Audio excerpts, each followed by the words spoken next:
কথাটা শুনে ভালো লাগলো। দেখুন দেখুন শাবনূর আপু she is a star, superstar. তো তার সাথে আসলে তুলনা করাটা আসলে আমি মনে করব যে আমি নিজেকে আমি তাকে ছোট করছি। শাবনূর আপুকে আমরা সবাই ফলো করি। আমি কিন্তু ছোটবেলা থেকে শাবনূর আপুর অভিনয় দেখে কিন্তু বড় হয়েছি এবং মনের মধ্যে স্বপ্ন গেঁথেছি যে আমি সিনেমার নায়িকা হব। তো শাবনূর আপুর ক্যারেক্টারটা প্লে করতে গেলে আসলে নিজের একটা যোগ্যতা নিতে হবে, যেই যোগ্যতাটা অ্যাক্টিংয়ের উপর ডিপেন্ড করে। তো আলহামদুলিল্লাহ অনেক ভালো, অনেক ভালো, অনেক ভালো। কারণ যে সময়টা আমার ময়না সিনেমাটা রিলিজ হয়েছিল, বাংলাদেশে অনেক জায়গাতেই আসলে আন্দোলন চলছিল। তার উপরে আমাদের রহমতের একটা দিন ছিল, সবে বরাত। তো সেই হিসেবে আমি চিন্তা করছিলাম যে সিনেমা যেহেতু হলে এসেছে, হলে অডিয়েন্স যাবে, কিন্তু এত ভালো রেসপন্স পাবো এটা আসলে আশা করিনি। আলহামদুলিল্লাহ খুবই ভালো লাগছে। অ্যাওয়ার্ড শোগুলোতে অ্যাটেন্ড করতে আমি অনেক পছন্দ করি, তবে বিশেষ করে যেই অ্যাওয়ার্ড শোগুলোতে আমি নিজে অ্যাওয়ার্ড পাই সেখানে তো যেতে আরও বেশি ভালো লাগে।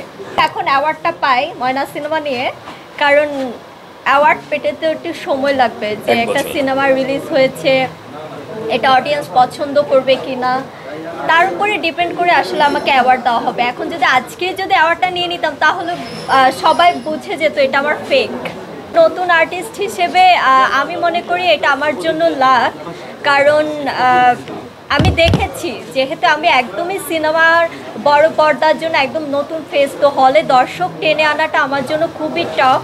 তো সেই অনুযায়ী সেক্ষেত্রে আমার কাছে মনে হয়েছে যে আমার কিছু ফ্যান্সরা আছে, আমার কিছু আলাদা অডিয়েন্সরা আছে যারা আমাকে সাপোর্ট দিয়েছে, এবং সেই সাপোর্ট অনুযায়ী আলহামদুলিল্লাহ আমার অডিয়েন্সরা মানে দর্শকরা হলে এসেছে এবং অনেক প্রশংসা পেয়েছি এই সিনেমা নিয়ে।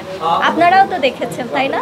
আমি আসলে আমার যে ময়না সিনেমার ক্যারেক্টারটা, এটা লাইক শাবনূর আপুর যে কিছু সিনেমা ছিল, ওই সিনেমাতে যে একটু পাগলামি করা, একটু বাচ্চার স্বভাবের এইসব ক্যারেক্টারগুলো শাবনূর আপু খুব ভালো প্লে করতো, যার কারণে আমাদের গ্রাম বাংলা বা আমাদের বাংলাদেশের মানুষ তাকে খুব বেশি পছন্দ করতো।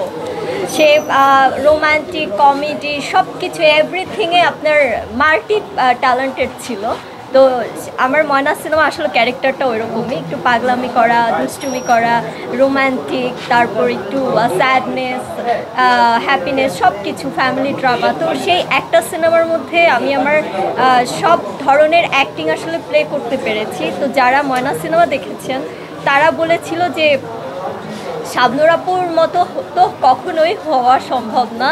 তারা বলেছিল যে না, রাজীবা যেটা করেছে একটু ট্রাই করেছে, তো মনে হচ্ছিল যে আমরা ওই যে শাবনূর আপুর সেই দুষ্টু মিষ্টি যেই অভিনয়গুলো সেগুলো আমরা দেখতে পেরেছি। তো এইটা আমার জন্য অনেক বিশাল অ্যাচিভমেন্ট।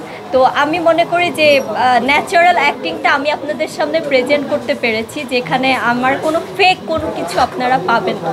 তো আশা করি ময়না সিনেমা হলে চলছে, আপনারা সবাই এখনও সময় আছে, রোজার আগে আগে আমার ময়না সিনেমাটা দেখে নিন। ক্যারেক্টারটা আমার কাছে অনেক চ্যালেঞ্জিং ছিল, তবে আমি মেয়েটাই কিন্তু এমন, হ্যাঁ, একটু দুষ্টু, একটু ফাজিল, একটু বদমেজাজি, যেটা আমার সিনেমার ক্যারেক্টারে দেখা যাবে। তো সেক্ষেত্রে আমার কাছে একটু ব্যাপারটা ইজি হয়ে যায়।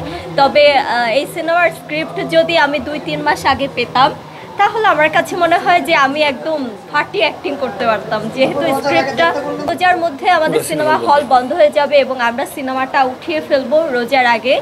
রোজার মধ্যে তো সিনেমা হলে সিনেমা চালানোটা ঠিক হবে না, যার কারণে রোজার আগে আপনারা সিনেমা হলে এসে সিনেমা দেখবেন। কথা বলি, বসুন্ধরা স্টার সিনেপ্লেক্সে 27 তারিখে, রাইট, 27 তারিখে একটা শো আছে। আপনারা যদি সন্ধ্যা 7টায় চলে আসেন তাহলে অনেক বেশি ভালো হবে। আমার মুক্তি সিনেমার জন্য আমি প্রিপারেশন নিচ্ছি। আমার মুক্তি সিনেমা ইনশাল্লাহ কোরবানির ঈদে রিলিজ হবে, এবং আবার দেশের বাহিরে একটা সিনেমা নিয়ে কথা চলছে, ওইটা অফিসিয়ালি আমি জানাবো। আর আমার জ্যাজ মাল্টিমিডিয়া থেকে আরেকটা সিনেমা আসছে, অলরেডি খোকন ভাইয়ের সাথে আমার কথা হয়েছে। সে আমাকে বলেছিল যে ময়না সিনেমায় যদি অডিয়েন্সরা তোমাকে পছন্দ করে তাহলে আমার নেক্সট সিনেমার হিরোইন তুমি।